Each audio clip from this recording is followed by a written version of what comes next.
Probably one of the worst pieces of advice that old unhappy husbands give to new ones is don't ever argue with your wife, just tell her she's right and move along. I don't know about you, but I certainly don't know a single woman that wants to be treated like a petulant child that needs to be placated because you have better things to do. And maybe one of the reasons why that dude is so unhappy is because that's how he's lived his life. But the question is, if you're going to have disagreements with your wife, and you are, how do you do it effectively? Well, gentlemen, allow me to introduce you to the 3 rules my wife and I have put in place to make sure that arguments actually achieve something positive. Rule 1 is pretty simple, and it's something that your wife will probably remind you of.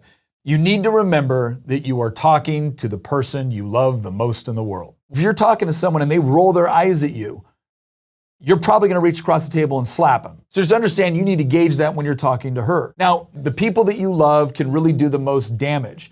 So along with words and tone, you need to remember this. You probably understand your wife's insecurities better than anyone. And if you use those against her in an argument, you are basically telling her not to be open or vulnerable with you in the future. And a woman that can't be vulnerable with her husband will grow hardened. It's like a form of betrayal. The reason I put it that way is because you are supposed to be the one who makes her feel safe. But if you use her insecurities against her, you cease to be a source of safety. And for you ladies who may have snuck in to watch this, because I thought you might, the same goes for you. If you think the best way to win an argument is by belittling your husband, by making him feel weak or useless, he will most likely close off a side of himself that you may never get back, and it's one you really want. So rule 1, remember, this is the person you love. So modify your words and tone appropriately, but just as importantly, don't use the special knowledge you have about your spouse's vulnerabilities as a weapon against them in a heated argument. All right, rule number 2, and the dudes are gonna love this. Emotions matter, but they don't trump facts and reality. Now, my wife and I agreed on something before we ever got married, and honestly, this was a deal breaker for both of us. So here it was. Ready? Objective truth exists.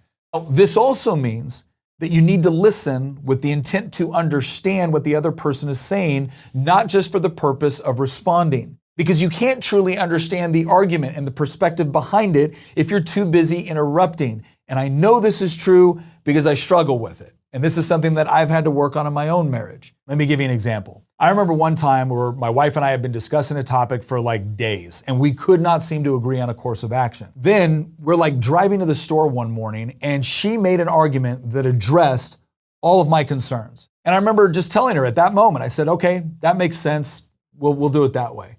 And she just kind of slowly looked over at me in the car like dumbfounded and said, really? We've been discussing this for 2 days and that's it? And the answer was, yes, that's it. Now, she was pleasantly surprised, but think about this for a second. All of the other arguments that she made were lacking something. And so I opposed them. They didn't properly address points I was making, but her last one did. And so the only logical thing was to agree with her. Now, like the rule says, logic trumps emotions, but emotions still matter. Because ultimately the goal for both of you is to agree on what is true. And it can be true that the correct answer is also emotionally difficult. And it's fine to acknowledge that. But at the end of the day, you guys are in this together. And I will also say that if you properly apply Rule 1, it actually makes it a lot easier to appreciate Rule 2. All right, so what's Rule 3?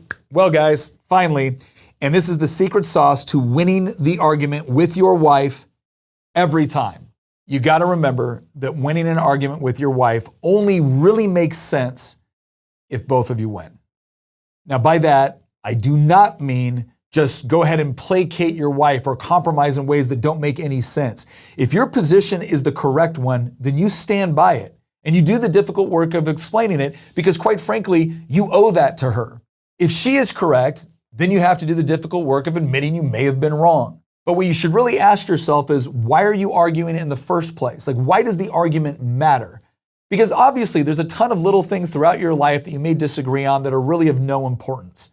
But if what you are arguing about is significant in any way, the only real way to win is when both of you do. And the reason for that is because ultimately, I'm not in competition with my wife. I'm not trying to defeat her. I want us to be on the same page because it is her and I against the world. And when we are on the same page, there's a lot we can actually accomplish. If I feel passionately about a course of action or a decision when we have a disagreement, my goal is to demonstrate to her why the approach I am defending or advocating for is what is best, not just for me, but for us. And I'm going to listen to her arguments, not only because I value her insight and discernment, but because I know she also wants the best for me. And the whole point of an argument between us is not for one of us to win, but for both of us to be convinced of a course of action that will make our marriage successful. There are going to be people that undoubtedly watch this and listen to me talking about how I interact with my wife and how she interacts with me. And what they're going to say is, well, lucky you. It doesn't work out that way for everyone. And can I just say, yeah, you're absolutely right. The sort of people that sit around complaining about their circumstances, relying on luck to change them, this doesn't work out for them. In fact, nothing works out for them because they want to use luck as some sort of magical talisman to blame for their failure when they didn't put in the work. I am so tired of people pretending that everything is luck. When I say that these are rules that my wife and I established, I mean it. They weren't just good ideas that we apply when we feel like it. These were principles we established and agreed to follow because we care about each other. Now, we don't always execute them perfectly. And in the heat of the moment, tone, condescension, that can all factor in and get the best of us. But we do largely stick to these, and we've found they work very well.